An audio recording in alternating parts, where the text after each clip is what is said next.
Que yo les traigo por nombre a la palabra, le puse: no la juegues al héroe. Está medio chistoso, ¿no? Pero eso me pasó a mí. Si yo no le hubiera jugado al héroe, quizás mi vida hubiera sido distinta, ¿no? Y quizás la vida de mi familia también fuera el contexto distinto el día de hoy. Y quizás la iglesia donde yo estoy también fuera distinto. ¿Y qué pasa? Un héroe regularmente cuando empieza bien. Empieza a trabajar y es funcional y es empático a las necesidades y es ordenado y establece y se rige para guardar el orden o las leyes que se establecen, ¿no? Sin embargo, llega un tiempo que el superhéroe empieza a crecer, que ya empieza a ser autónomo y empieza a cuestionar ciertas reglas que le incomodan para que él pueda seguir siendo una persona libre. Y ahí es donde empieza el error, porque si te das cuenta, si tú miras las películas de los superhéroes como esos Tony Stark, algo así, ¿cómo se llaman? Avengers. Ya ves que en una de ellas dicen que tuvieron problemas con el gobierno y el gobierno los quería parar porque los sentía como una amenaza.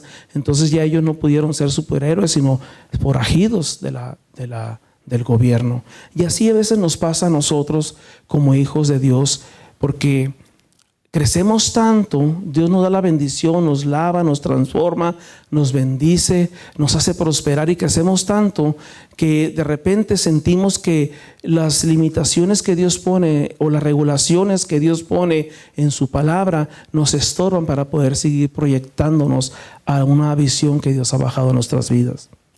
Dios no quiere limitarte en cuanto a visión, proyectos y nada del desarrollo personal que tú puedas tener. Pero cuando nosotros lo hacemos de una manera ordenada y sistemática, Dios te proyecta de una manera impresionante. Dios no te va a robar nada de lo que hay en tu corazón, sino que Dios quiere ver que haya una multiplicación. Y como es una palabra preventiva, quiero que tomemos como antecedente lo que le pasó a Israel en toda su historia hasta el día de hoy. Vamos a Nehemías 9, del 1 al 3. El día 24 del mismo mes, los israelitas se reunieron para ayunar. Se vistieron con ropas ásperas y se echaron tierra sobre la cabeza. Y separándose de aquellos que descendían de extranjeros, se pusieron de pie y reconocieron sus propios pecados y los de sus antepasados. Mientras permanecían en su lugar, durante 3 horas se leyó públicamente el libro de la ley del Señor su Dios, y durante otras 3 horas confesaron sus pecados y adoraron al Señor. ¿Qué vemos aquí? Una nación que se reúne. Una nación que se reúne después de que un muro fue terminado, después de que el muro ya estaba funcionando, después de que el pueblo escuchó la voz de Dios, obedeció la palabra de Dios. Y esto es algo que nosotros tenemos que hacer el día de hoy: escuchar la voz de Dios, obedecerla, y nosotros somos lo que le damos vida a la palabra el día de hoy. Este pueblo venía saliendo del cautiverio por el cual estuvo sometido durante mucho tiempo, y allí en ese cautiverio aprendieron que ellos nunca deberían haber desobedecido a Dios ni a los líderes que estaban al frente dirigiéndolos a ellos. Y fue muy duro lo que ellos tuvieron que pasar. Por eso cuando reconstruyen el muro y ya lo hacen funcionar, lo primero que tienen en su mente es corregir para no caer en el mismo error. Amén. El pueblo de Dios se había arrepentido, había aprendido la lección por la idolatría en la cual ellos se metieron, y por la cual la idolatría esa los llevó a un cautiverio. Regresaron ellos ¿a dónde? A sus orígenes, a los orígenes donde ellos nunca se deberían haber apartado y que siempre deberían haber sido fieles. ¿Cuánto tiempo tengo, pastor? Bueno, trato de durar media hora, no creas que ya no duró tanto, pero voy rápido. Así que el pueblo de Dios comprendió lo importante, lo que es la palabra de Dios. Me da mucho gusto que lo primero que yo vi fue una enseñanza de la palabra. Qué bien, pocas iglesias tenemos ya esa visión, porque la iglesia se construye sobre un principio bíblico. Y te felicito, joven, muy atrevido, muy bien. A todos nos gana el nervio. Mira, yo ando bien nervioso.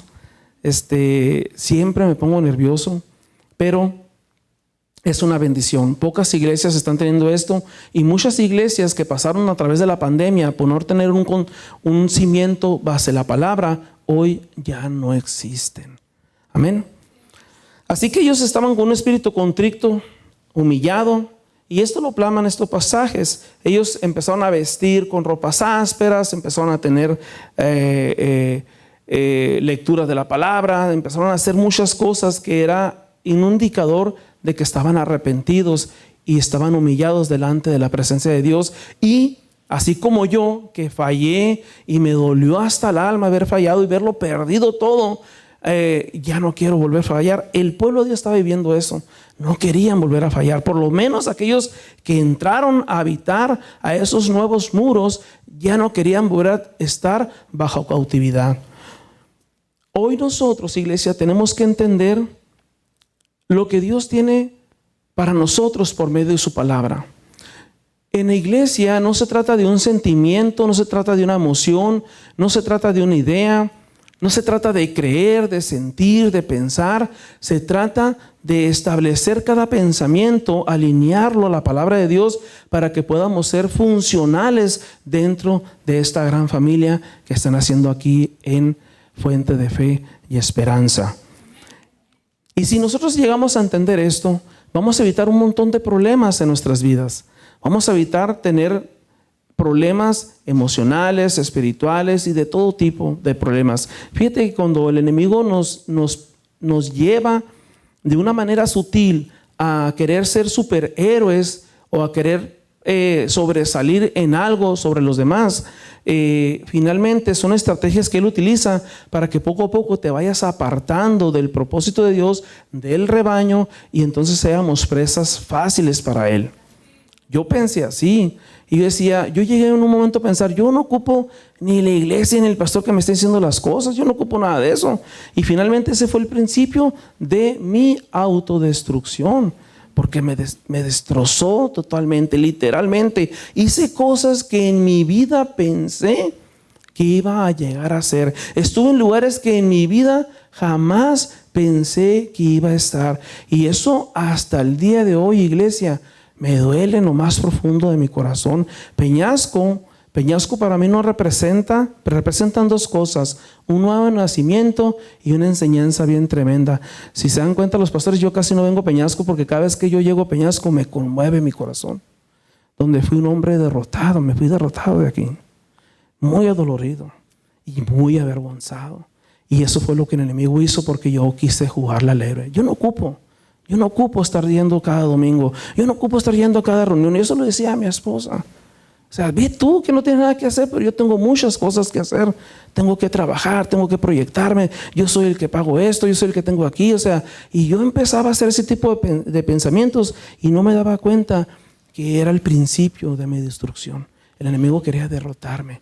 Y es literal, hermano. La Biblia dice, el enemigo viene a robar, a matar y a destruir. Y eso es lo que quiere el Señor cuando nosotros creemos que ya podemos caminar sin la cobertura que Dios estableció a través de nuestras vidas.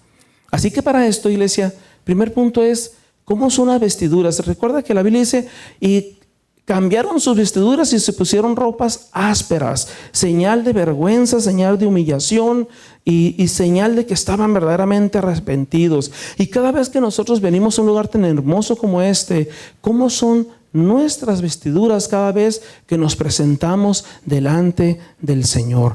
La palabra dice que el pueblo comprendió el error de vivir apartado de Dios, comprendió el error de desobedecer la palabra de Dios, comprendió el error porque esto los llevó a que fueran apartados de lo que Dios realmente quería en sus vidas y se humillaron.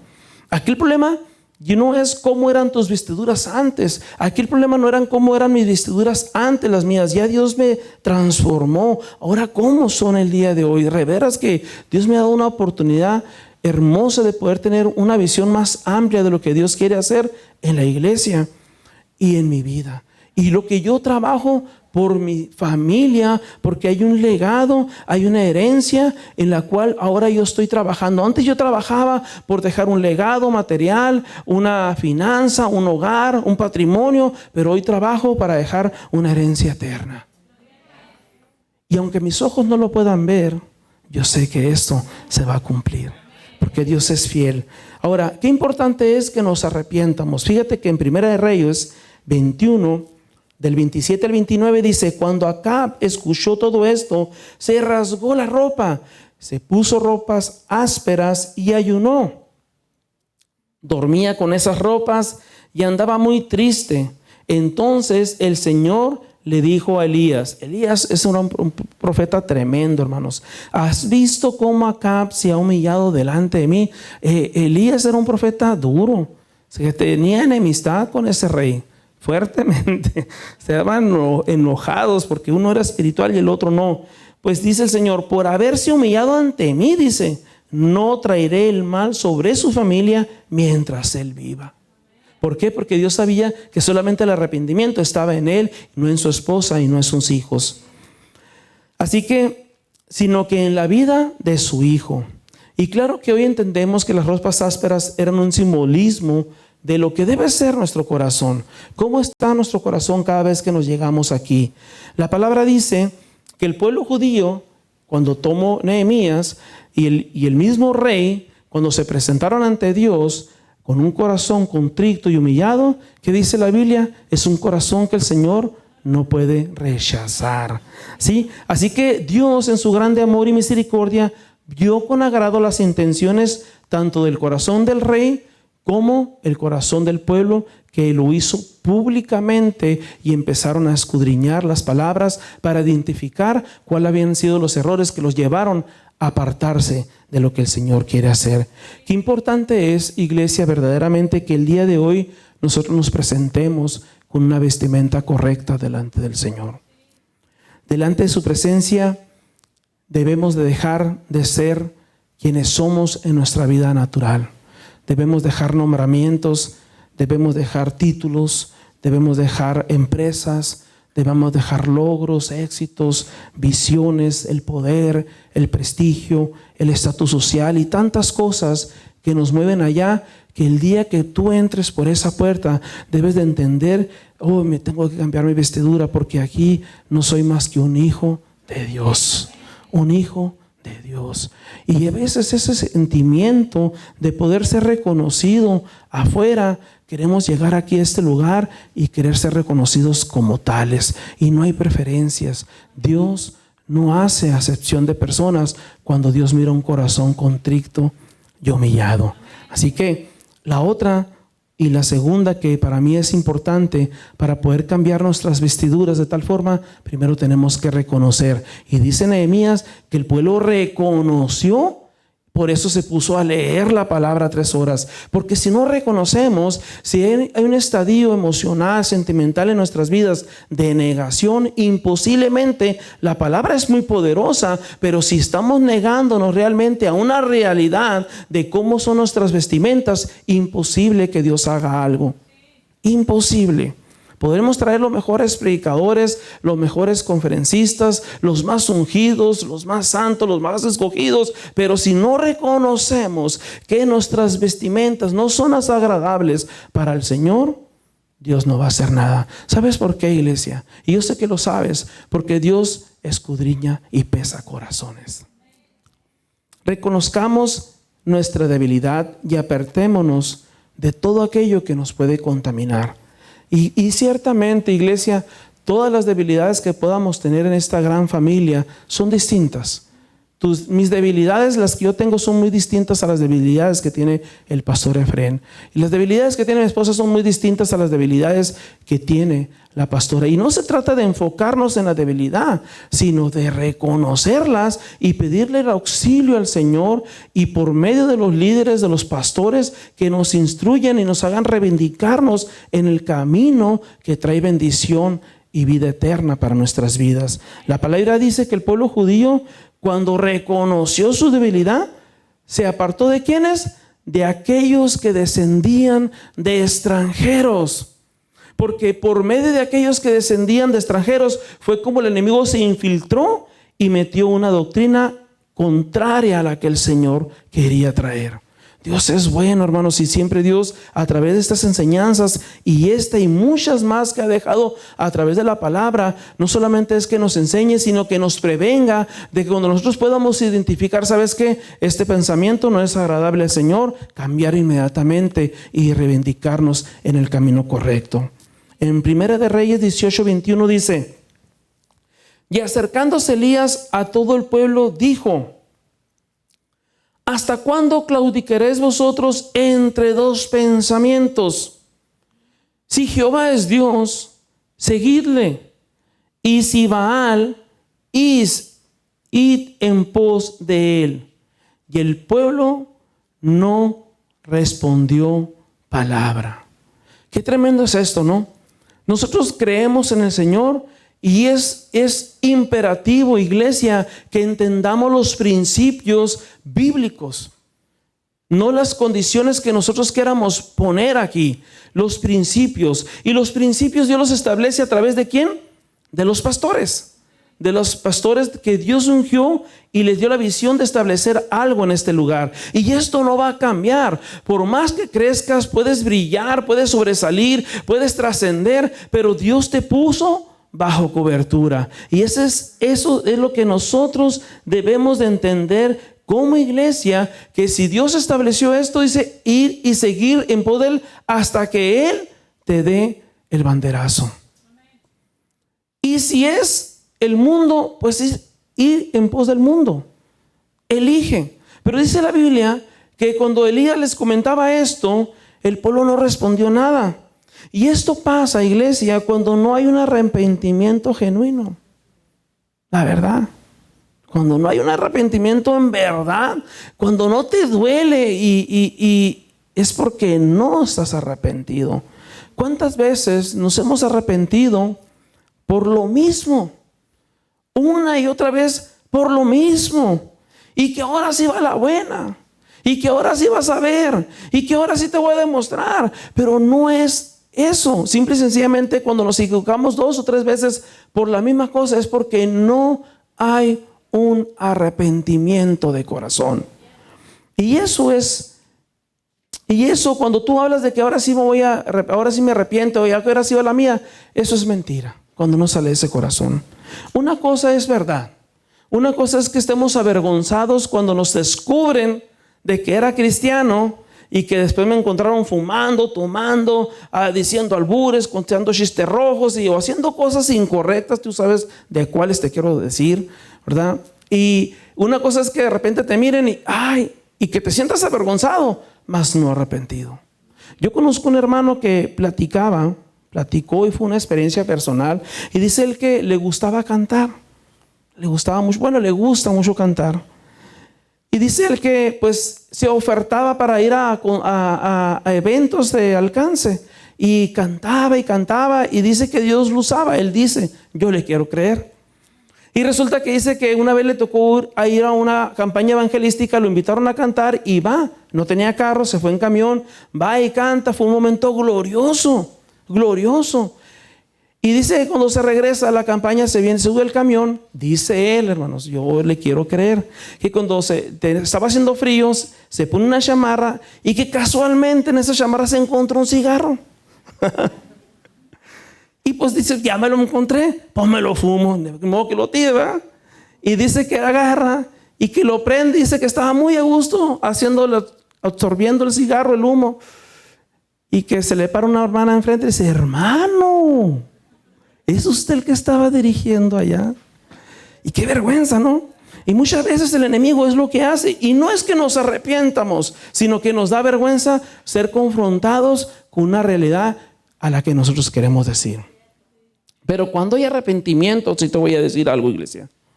Cuando hay arrepentimientos, el cambio es seguro. Cuando hay un arrepentimiento, el cambio es seguro. Y no se trata de que te voy a demostrar. Cuando yo me sentí arrepentido, mi esposo una vez me dijo, es que yo no sé si vamos a volver porque no te tengo confianza. Le dije, pues nomás dime si vamos a volver y yo voy a tratar de ganarme tu confianza. Y hasta el día de hoy, yo no le he preguntado si me tiene confianza. Yo busqué hacer lo que a mí me correspondía y entendí que era solamente a través por la vía del arrepentimiento. Dice la palabra en Nehemías que cuando el pueblo se arrepintió y se humilló, hizo lo necesario, después de reconocerlo y después de arrepentirse y ser humillado, hizo lo necesario para poder obtener el favor de Dios.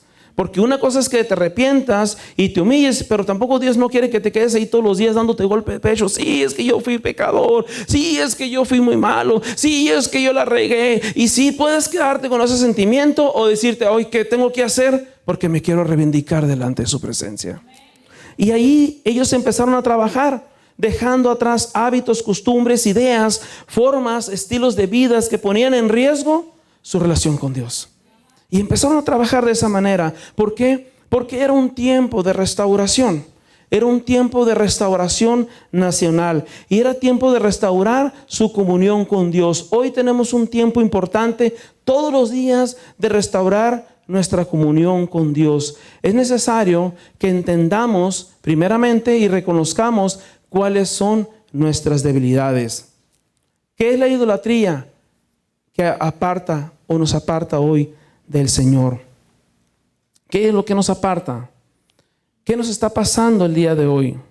Porque la idolatría en este tiempo moderno toma una forma distinta a la de aquella época y toda se centraliza en el egocentrismo, en lo que yo quiero, en lo que yo necesito, en lo que yo deseo, en lo que yo busco y así. A veces somos más demandantes de la situación o del evangelio o de la palabra, porque siempre estamos pensando que quiero, necesito esto y esto y esto. Y había una hermana que fue a una campaña evangelística y decía al predicador, que pasen los que le duele el corazón. Y pasaba la hermana y oraba el hermano y caía. Y luego dice que se levantaba ahí toda tuturisca, la hermana iba a la silla, ahora que pasen los que le duele un riñón. Y ahí va la hermana corriendo. Total que nombró un montón de enfermedades y a todas pasó.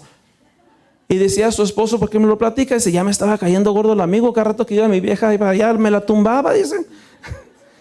Y a veces somos ese tipo de personajes dentro de la iglesia que somos demandantes, pero Dios nos da una nueva oportunidad para ser transformados, reivindicados y tener un proyecto y un propósito de vida en el cual otros sean beneficiados a través de esto.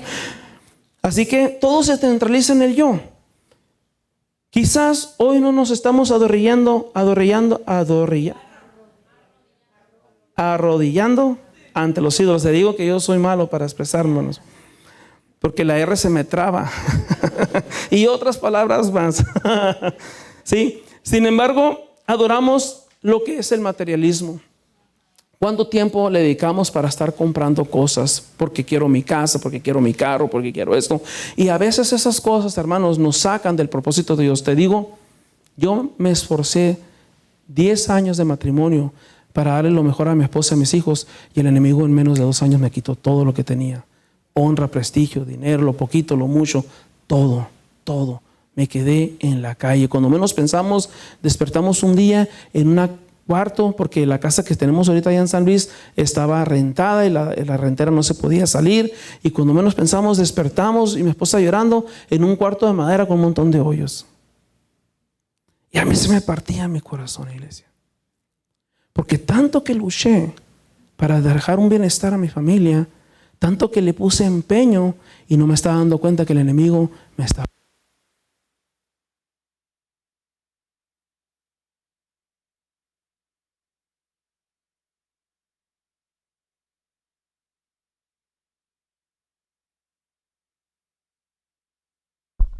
Sí. Gracias. ¿O se escucha mejor? ¿Sí? No. Ah, bueno. Así que el materialismo es algo que nos está realmente tomando una forma de idolatría en nuestras vidas.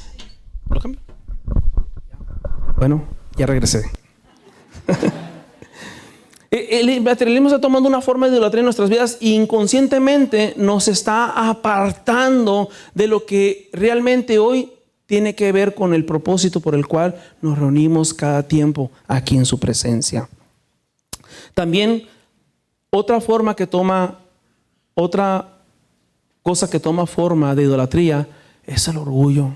Somos orgullosos. A mí cada rato mi papá me lo dice, no sé cómo tú eres pastor si eres bien orgulloso, ¿no? Ya por contextos familiares, esto es otra cosa, no es evangélico ni ministerial, ¿no? Ya por contextos familiares me lo dice cada rato, eres muy orgulloso, tú no sé cómo eres pastor, ¿no? Y el ego, hermanos, el egocentrismo, queremos que todo se centre en nosotros. Quién habla, quién se va, quién viene. Queremos estar informados de todo, queremos estar en todo y a veces no podemos estar en todo. Sí, idolatramos a la humanidad también. Qué tremendo, iglesia, que a veces tengamos más ídolos políticos, empresarios, y que realmente puedas decir más, es que soy amigo de fulano de tal, tan poderoso, tan rico, tan importante, y que no tengas un valor para la cabeza de la casa, para los líderes que cada rato y cada día nos levantamos preocupados por una familia, porque tú estés bien, porque tengas que comer, porque tengas bienestar, porque tengas una buena relación familiar, una buena relación marital. Que los jóvenes están peleando contra todas las fuerzas del enemigo el día de hoy, y ahí estamos. Yo coincido con el pastor, a esta juventud le ha tocado la peor parte para enfrentar la vida con tantas armas que el enemigo ha puesto sobre ellos, porque son los tiempos finales. Son los tiempos finales, iglesia. Adoramos un altar de la autorrealización. Estamos bien preocupados por autorrealizarnos que por darle honra al Señor. Primero, ya que sea yo quien sea, entonces sí, ya le entraré de lleno a lo que es el evangelio, a lo que es la palabra, a lo que es el propósito. Y no es así, iglesia. A veces con menos Dios te puede poner en excelentes lugares.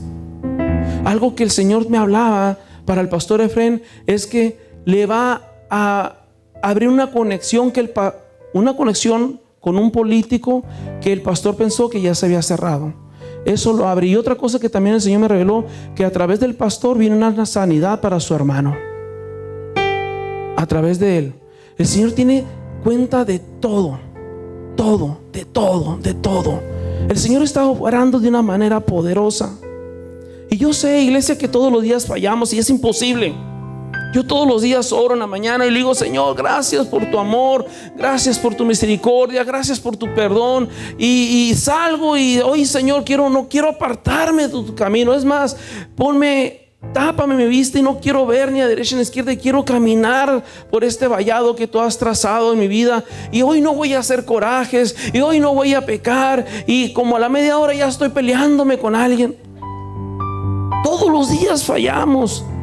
Todos los días pecamos. Porque el pecado, iglesia, dice la Biblia, el pecado es saber hacer lo bueno y no hacerlo. No solamente aquel que nosotros identificamos o creemos que está mal. Todo aquello que dice la Biblia que debes de hacer es saber hacer lo bueno y no hacerlo, y eso es pecado. El detalle no es eso. El detalle es que muchas veces nos está faltando el valor para reconocerlo. Y eso duele mucho, porque todos hablamos de un Dios amoroso, misericordioso, y eso es una realidad. Pero a mí me tocó ver otra faceta del Señor en mi vida. Estás donde tú quieres estar. Yo recurría a tener una posición, a tener un prestigio, a ser alguien en la vida, y todo eso lo perdí.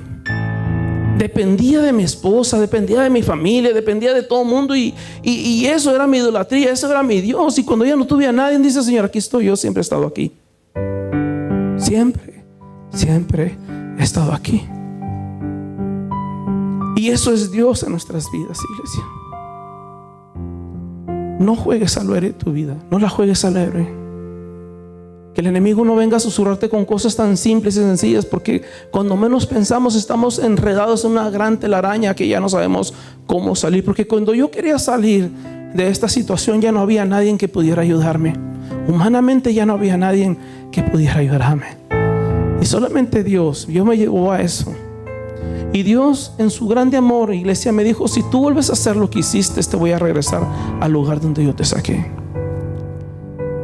Y duele mucho, iglesia, porque ¿a quién le echas la culpa? ¿A quién le echas la culpa cuando ya estás delante del Señor? Es que tú empezaste, es que tú no quieres, es que tú eres esto. tú eres el otro. Y empezamos con ese tipo de diálogo que no edifica, solamente está marginando nuestras vidas.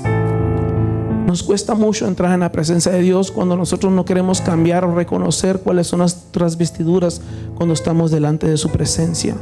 La palabra de Dios dice en Juan 4, 23, 24, dice: mas la hora viene, y ahora es, cuando los verdaderos adoradores adorarán al Padre en espíritu y en verdad.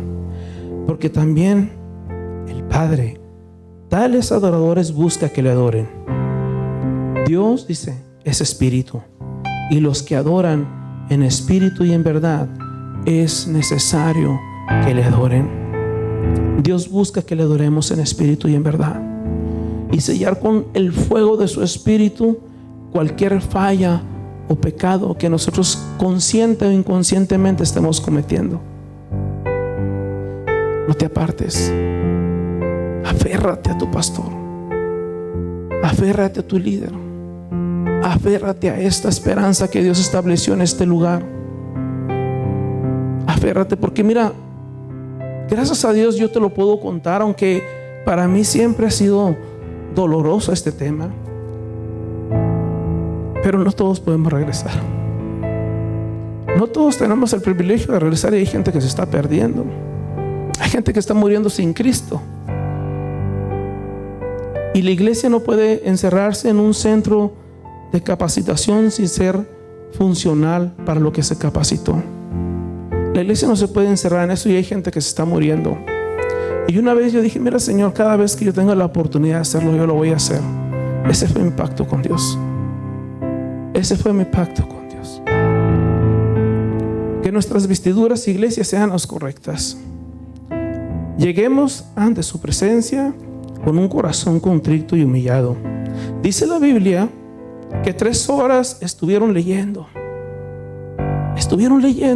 Y quizás nuestro conflicto emocional, sentimental o espiritual no sea el de aquel tiempo, pero la Biblia nos dice, hermanos, que perdona a aquel que te ofendió. Perdona. Y si perdonamos al prójimo, ¿por qué no perdonar a la esposa, al esposo, a los hijos, a los hermanos que cohabitan con nosotros con el mismo deseo y anhelo de querer salir adelante? Dice el Señor: ama a tu prójimo como a ti mismo. Porque esa es la única señal, iglesia, que cuando nosotros amamos al prójimo como a nosotros mismos, es la mejor manera de manifestarle al mundo que Dios habita en nosotros. Es la mejor manera, leer la palabra, escudriñar la palabra. Y lo que yo empecé a hacer cuando Dios me dio la oportunidad, yo empecé a leer la Biblia y empecé a sentir un alivio, como cuando tienes mucha hambre y comes un bocado de comida y dices: ay, cómo me hacía falta esto en mi estómago. Yo empecé a leer la Biblia cuando decía: esto me hacía falta, esto me está dando vida, esto me está motivando, aunque me duela, pero sé que estoy en el camino correcto, y Dios desde ahí me está levantando a ser un hombre diferente. 3 horas estuvieron confesando sus pecados. 3 horas después de que entendieron, dijeron: oh, cometí este error, también fallé en esto, también fallé en aquello. Oh, Señor, ahora sabes que perdóname. Y confesaron 3 horas seguidas. Y el 3 tiene un acto simbólico de parte de Dios, porque allí en el Antiguo Testamento se manifestaba el poder de Dios, pero en el Nuevo se manifiesta la gracia. La gracia de Dios sobre nuestras vidas es la que nos mantiene con vida, es la que nos mantiene alabando, es la que nos mantiene adorando y exaltando el nombre del Rey de Reyes y Señor de Señores, que vive y reina por todos los siglos.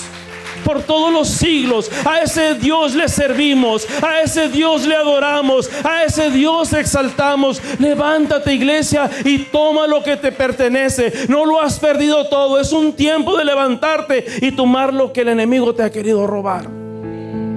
Es un tiempo de estar alegres. Es un tiempo de estar alegres. El 3 representa la vida eterna, porque Jesús resucitó al tercer día. Qué esperanza tan hermosa tenemos. El 3 representa, ¿por qué decía yo? Bueno, si tanto fallaron y si tanto pecaron, ¿por qué 3 horas nada más? Porque era un plan de Dios, porque era un propósito de Dios, porque ahí el Señor iba a traer la revelación que ellos necesitaban para que ellos pudieran reivindicarse después durante otras 3 horas. Representan el antiguo pacto y representa el nuevo pacto bajo la gracia de Jesús. El número 3 representa al Padre, al Hijo y al Espíritu Santo. Y hoy lo tenemos aquí. Hoy lo tenemos aquí. Pero ante todo, iglesia, y con eso termino, el 3 representa el tiempo de tu crecimiento, de tu proyección y de tu prosperidad. Dios hoy te bendice, iglesia. Dios hoy te bendice. De esta manera te pido que te pongas de pie para que juntos oremos y le pidamos a Dios la sabiduría para poder tener la revelación necesaria y poder corregir lo que tengamos que corregir, sea mucho o sea poco. No le demos cabida al diablo para que por medio de eso nos pueda destruir. Pastora, le dejo el lugar.